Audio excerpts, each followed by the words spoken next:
spoke to you last year, you said that getting to Africa was one of your bucket list things and one of your main priorities. Africa? Yes. Yeah. Is that still the case now that you no longer have African champions? Yeah. No, listen, it's great if we have African champions, but that's not the reason we would go there anyway. It will happen before I retire. Two things will happen before I retire.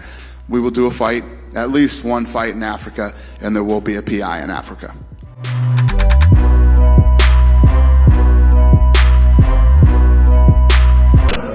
The judges go to contest 48-46, 48-46, and 47-47 for the winner by a decision.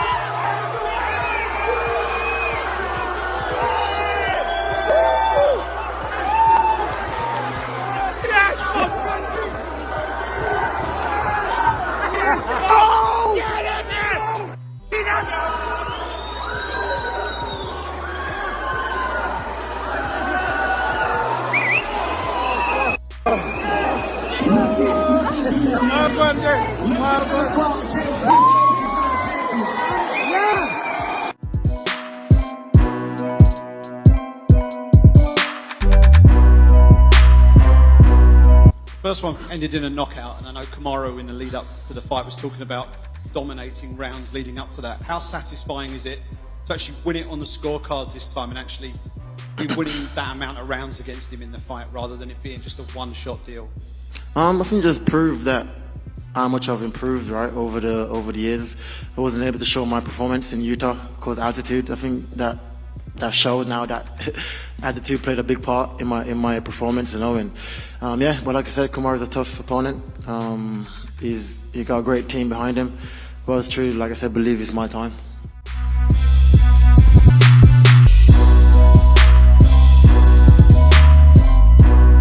What's next for Bilal?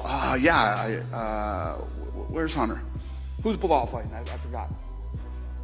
Huh? Yeah. Rachmanov. We're working on it.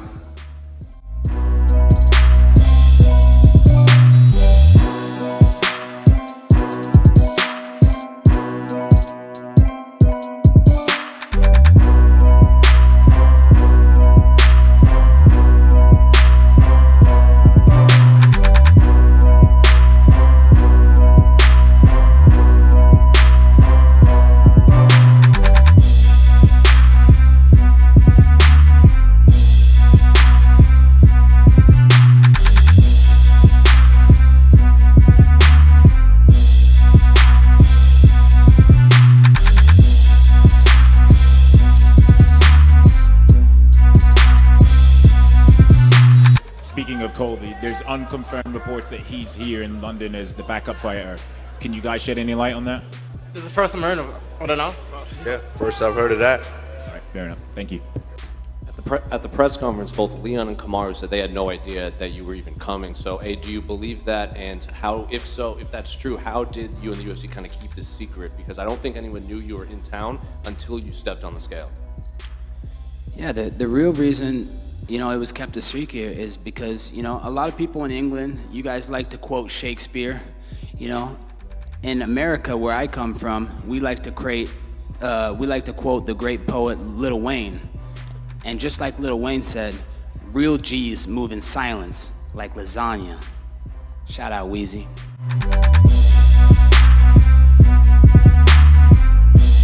Justin, are you itching now to get that rematch with Dustin Poirier on your road to another title shot? Because that was one of the fights of the year. I'm pretty sure it was the fight of the year that year. And you gave a great account of yourself, as you always do. And you're looking to get that win over Poirier. Yeah, that would be great. You know, I did what I had to do. I fought someone ranked below me, and I 100% believe that I deserve to fight someone ranked in front of me. The loser of the Oliveira and Dariush fight, I'd rather not fight Dariush. I love that dude. I think he's going to beat Oliveira. I fought like a complete idiot when I fought Oliveira, so I would love to have that fight back, but Dustin's just as good as an option.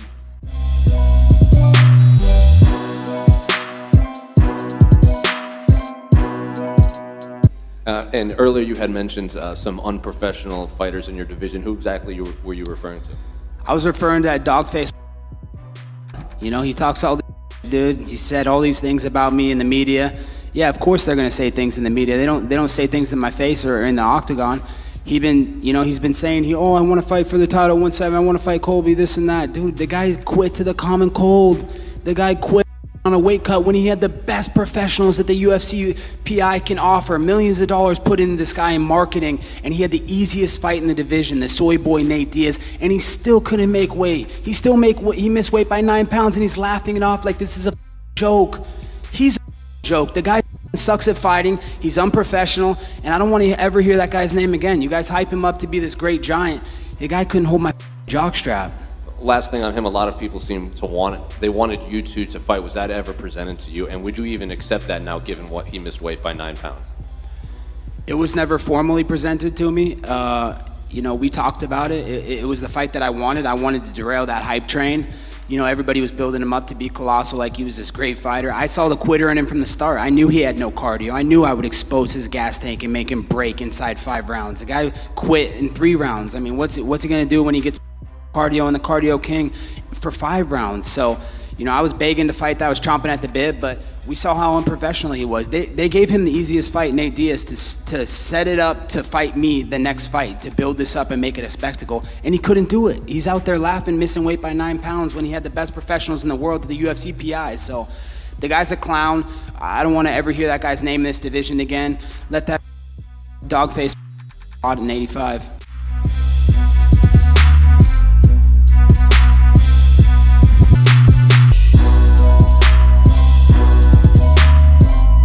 I think earlier this week it was reported that you confirmed that Khamzat Chimaev will be going up to middleweight. Do you guys have any fights on the radar for him that you're potentially thinking, and where in the rankings would he jump in at? Khamzat? Yeah. Probably October.